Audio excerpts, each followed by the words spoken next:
السلام علیکم ناظرین، ہمارے چینل کو سبسکرائب کریں اور ساتھ ہی ساتھ بیل آئیکن کو ضرور دبائیں تاکہ آپ کو ہمارے نئے آنے والی ویڈیو کی نوٹیفیکیشن مل سکے، اور ویڈیو پسند آنے کی صورت میں اس کو لائک، کمنٹ اور شیئر کرنا بھی نہ بھولیں۔ سلطان عماد الدین زنگی نے تیز رفتاری سے آگے بڑھ کر ایڈسیا کے قلعے کا محاصرہ کر لیا۔ قلعے کے اندر سامان رسید بڑی مقدار میں موجود تھا، اس لیے جولسن ثانی کو اطمینان قلب حاصل تھا کہ وہ دشمن کی دست رد سے دور رہے گا۔ اگر مسلمانوں کے محاصرے نے زیادہ طول کھینچا تو بالآخر وہ تنگ آ کر قلعے کی مضبوط سنگی دیواروں سے ٹکراتے ایک دن ناکام و نامراد واپس چلے جائیں گے۔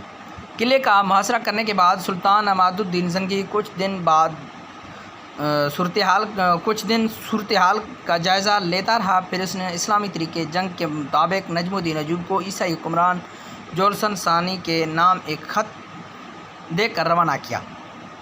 جولسن ثانی کا دربار شاہان قدیم کی طرح قیمتی ساز و سامان سے آراستہ تھا، مگر اسلامی سفیر جولسن ثانی کے تخت کے قریب پہنچا اور اپنے امیر کا خط عیسائی حکمران کے حوالے کیا۔ جولسن ثانی کے جو وزیر تھے انہوں نے اپنی نشست پر کھڑے ہو کر سلطان عماد الدین کا خط بلند آواز میں پڑھنا شروع کیا۔ حاکم ایڈسیا کو معلوم ہونا چاہیے کہ اسلامی فوج اور اس کے دروازے تک آ پہنچی ہے۔ یہ اس بات کی کھلی علامت ہے کہ تم جنگ کے پہلے مرحلے میں مغلوب ہو چکے ہو۔ ہم نہیں چاہتے کہ جگہ جگہ انسانی خون کے تالاب بن جائیں اور ایڈسیا کی پر رونق گلیاں انسانی لاشوں سے پھٹ جائیں، اس لیے اس پر لازم ہے کہ وہ قلعے کے دروازے کھول کر ہتھیار پھینک دے۔ اس صورت میں ہم تمام عیسائیوں کی جان و مال اور عزت و آبرو کی حفاظت کی مکمل ضمانت دیتے ہیں، ورنہ پھر تلواریں ہی فیصلہ کریں گی کہ کون تخت نشین ہوتا ہے اور کون زیر زمین۔ سلطان عماد الدین زنگی کا خط سن کر عیسائی حکمران جولسن ثانی غضبناک ہو گیا، اور پھر اس نے اپنے وزیر ڈیرک کے ہاتھ سے مراسلہ چھین کر اسے پرزے کر دیا۔ پھر انتہائی تحقیرانہ آمیز لہجے میں نجم الدین ایوب کو مخاطب کرتے ہوئے بولا، اپنے سلطان سے کہہ دینا کہ اس کے خط کا یہی جواب ہے۔ نجم الدین ایوب باوقار انداز میں چلتا ہوا حاکم ایڈسیا کے دربار سے نکل گیا، پھر اس نے عماد الدین کی خدمت میں حاضر ہو کر سارا ماجرا بیان کر دیا۔ سلطان زنگی نے جولسن ثانی کے اس طرز عمل کے جواب میں ایک لفظ نہیں کہا۔ وہ گہری سوچ میں ڈوبا ہوا تھا اور اس کے ہونٹوں پر ہلکی سی مسکراہٹ نمایاں تھی۔ دوسرے دن سلطان عماد الدین زنگی نے نماز فجر میں اپنے لشکر کی امامت کی، پھر طویل دعا مانگنے کے بعد اس نے اپنے سپاہیوں کو قلعے کی فصیل کے مختلف حصوں پر حملہ آور ہونے کا حکم دیا۔ منجنیقوں سے 28 دن تک مسلسل سنگ باری کی گئی، جہاں تک کہ سامنے کی فصیل میں بڑے بڑے شکاف بڑھ گئے اور مسلمان سپاہی قلعے میں داخل ہو گئے، اور بعض مورخین کا خیال ہے کہ سلطان عماد الدین زنگی نے بارودی سرنگیں بچھا کر قلعے کی فصیل اڑا دی تھی۔ ہمارا خیال ہے کہ 1144 ہجری میں بارود ایجاد ہی نہیں ہوا تھا۔ یہی عیسائی مورخین کا جھوٹ اور بہتان ہے کہ وہ بارودی سرنگوں کا ذکر کر کے یہ ثابت کرنا چاہتے ہیں کہ قلعہ شکنی میں سلطان عماد الدین زنگی کی جانبازی اور جنگی حکمت عملی کی کوئی دخل نہیں تھا۔ بس یہ بارودی سرنگوں کا کمال تھا کہ جولسن ثانی کے مضبوط قلعے کی فصیل زمین بوس ہو گئی اور اسلامی لشکر اندر داخل ہو گیا۔ آج سے 50 سال پہلے شاہ یروشلم گاڈفرے نے بیت المقدس کی فتح کے بعد جس بے رحمی کے ساتھ مسلمانوں کا خون بہایا تھا، اہل ایمان وحشت و درندگی کے اس منظر کو ابھی تک نہیں بھولے تھے، اور ان کے سینے آتش انتقام سے دہک رہے تھے۔ یہی وجہ تھی کہ سلطان عماد الدین زنگی کے سپاہی قلعہ ایڈسیا کی اینٹ سے اینٹ بجا دینا چاہتے تھے۔ اس جذبے کے تحت مسلمانوں کا حملہ اس قدر شدید تھا کہ عیسائی سپاہیوں کی صفیں درہم برہم ہو کر رہ گئیں۔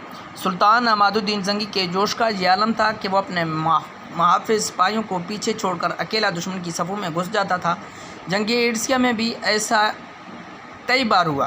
نجم الدین ایوب اور اسد الدین شیر کو سلطان کے دوش بدوش لڑ رہے تھے۔ دونوں بھائیوں نے کئی مرتبہ سلطان کو سمجھانے کی کوشش کی، آپ خود کو ہلاکت میں ڈال ڈالیں، کسی فرما رواں کے لیے یہ طریقہ جنگ مناسب نہیں۔ سلطان عماد الدین زنگی اپنے سپہ سالاروں کو سخت لہجے میں جواب دیتا، ہلاکت و عافیت صرف اللہ کے اختیار میں ہے، قبر کی رات تو قبر میں ہی کٹے گی۔ پھر چند گھنٹوں بعد عیسائی فوجیں پسپا ہونے لگی۔ مسلمان سپاہی قلعے کے بلند دیواروں کو انسانی خون میں ڈبو دینا چاہتے تھے، مگر سلطان عماد الدین زنگی نے ایک سخت فرمان کے ذریعے اپنے فوجیوں کو عیسائیوں کے قتل عام سے روکا۔ عام شہریوں کے ساتھ ہتھیار ڈال دینے والے سپاہیوں کو بھی امان بخشی گئی۔ پھر جب یہ طوفان بلاخیز تھم گیا تھا تو سلطان عماد الدین زنگی نے تمام قیدیوں کو رہا کر دیا اور عیسائیوں کے گھروں سے لوٹا ہوا مال بھی انہیں واپس کر دیا۔ ایڈسیا کا حکمران جولسن ثانی کسی خفیہ راستے سے فرار ہو گیا تھا۔ ایڈسیا کی شکست کی خبر سن کر پورے عیسائی دنیا میں صف ماتم بچھ گئی۔